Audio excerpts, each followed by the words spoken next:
تخيل تصحى الصبح وتلاقي حيوان عنده راسين بيتحرك بشكل طبيعي قدامك. الغريب ان بعض الكائنات دي عاشت شهور وبعضها عاش سنين كمان، والنهارده هتشوفوا اغرب 10 حيوانات اتولدت براسين. جهز مشروبك وفوق كويس، لان اللي جاي النهارده هيخلي الواقع نفسه يبان مزيف. رقم 10، السلاحف الضخمة. شفنا حالات كتير لسلاحف براسين، بس غالبا بتكون من الانواع الصغيرة، لكن اننا نلاقي طفرة زي دي في فصيلة ضخمة ده هو فعلا اللي غريب. من حوالي 6 سنين دورية سلاحف بحرية في جزيرة هيلتون بساوث كارولينا لقوا سلحفة صغيرة من نوع لوجر هيد براسين. كانت بتحاول بكل طاقتها انها تلحق اخواتها وهم رايحين للبحر، وكانت حيوية جدا، بس المشكلة ان الصدفة بتاعتها كانت مشوهة، وده كان مخلي حركتها صعبة جدا. الناس اللي لقوها سموها سكويرت وكراش، وقالوا ان دي حالة نادرة جدا في المنطقة دي، لدرجة ان اخر مرة شافوا حاجة زي كده كانت من 25 سنة. طبعا السلاحف الصغيرة فرصتها في النجاة اصلا 1 من كل 1000، فما بالك بواحدة بظروف سكويرت وكراش. لو ما كانوش لقوها كانت فرصتها في الحياة معدومة، بس الحمد لله انهم لقوها علشان يدوها فرصة احسن. سبحان الله. رقم 9،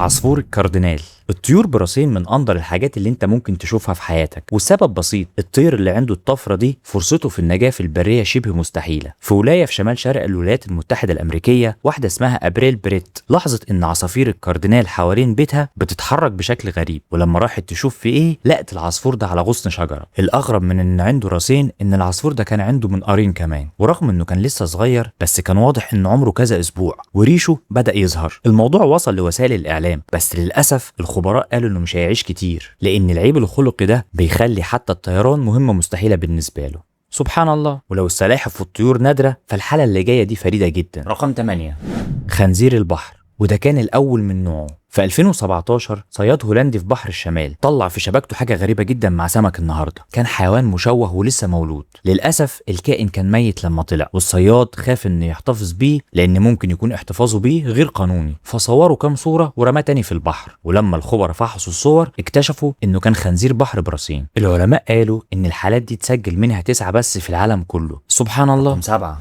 البقرة لوكي. في مزرعة بكنتاكي ستان وبراندي اتفاجئوا بميلاد بقرة سموها لوكي. الزوجين بقالهم 7 سنين بيديروا المزرعة وعمرهم ما شافوا حاجة زي كده. لوكي ما كانش عندها راسين بالمعنى الحرفي، هي كانت راس واحدة بوشين، يعني بقين، مناخيرين و4 عيون. الغريب ان كان عندها مخ واحد بس، فكانوا لما يأكلوا بق التاني بيتحرك معاه في نفس الوقت. فريق بيطري من جامعة إلينوي اهتم بحالتها، وكان هيعملوا لها عملية تطول عمرها، والناس جمعوا تبرعات وصلت ل $1200. لكن للأسف قبل العملية بأسبوع لوكي بطلت تاكل وماتت. عاشت 180 يوم بس، وعلى فكرة ده رقم قياسي البقرة مولودة بوشين، لأن الرقم اللي قبله كان 40 يوم بس. سبحان الله. رقم 6، ماعز كازاخستان. نروح لمزرعة تانية بس في كازاخستان. هناك اتولدت معزة صغيرة بوشين برضه، بس كانت حالتها الصحية ممتازة ونشيطة جدا. طب كويس. وطلع ليها فيديو فايرال وهي بترضع من امها عادي جدا، وكان في امال كبيره جدا انها تكبر وتعيش، بس النهايه كانت مأساويه. الام فجاه خافت منها وبطلت ترضعها، وفي ليله من الليالي والام بتحاول تجري منها داست عليها بالغلط وموتتها. سبحان الله. رقم 5،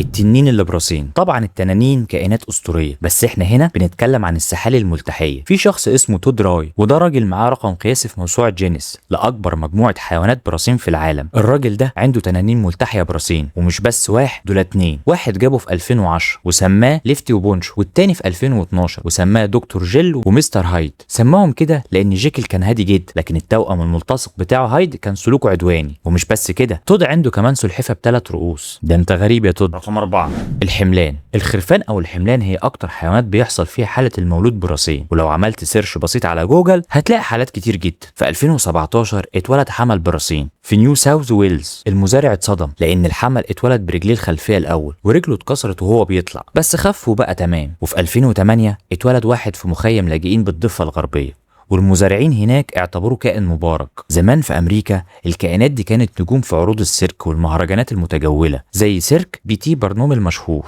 ما هم فعلا نجوم. رقم 3، الخنازير الصغيره. في مقاطعه سيشوان بالصين مزارع لقى خنزير صغير مولود بوشين، 3 عيون ومنخارين وبقين. طبعا بقى مشهور جدا في بلده، والمزارع قال انه بيربي خنازير بقاله 3 سنين وعمره ما شاف كده، رغم ان هو بياكلهم اكل عادي جدا. حد عرض عليه $300 علشان يشتريه، بس المزارع رفض لان ابنه حب الخنزير ده جدا وقرر يربيه كحيوان اليف. الحالات دي مش غريبه على الصين. في 2015 برضه لقوا خنزير براسين قدام معبد بوذي في احدى المقاطعات في الصين. سبحان الله. رقم 2، الدببه ولا التعابين. مين فيهم الحقيقي؟ هعرض عليكم صورتين دلوقتي بحيوانين براسين، دب وتعبان، وقول لي مين فيهم الحقيقي. لو قلت الدب يبقى محتاج تكشف نظر، لان صورة الدب دي فوتوشوب وواضحة جدا، ومفيش اي سجل تاريخي لدب براسين، وكمان الحيوانات دي مستحيل توصل لسن البلوغ وهي كده. اما التعبان فهو حقيقي 100%. التعابين براسين موجودة ومتوثقة في كل حتة في العالم. الصورة اللي قدامكم دي لتعبان البينو ابيض براسين، والخبراء اكدوا انها حقيقية مش تعديل صور. يعني التعبان ابو راسين موجود، اما الدببة براسين فدي اشتغال يا معلم.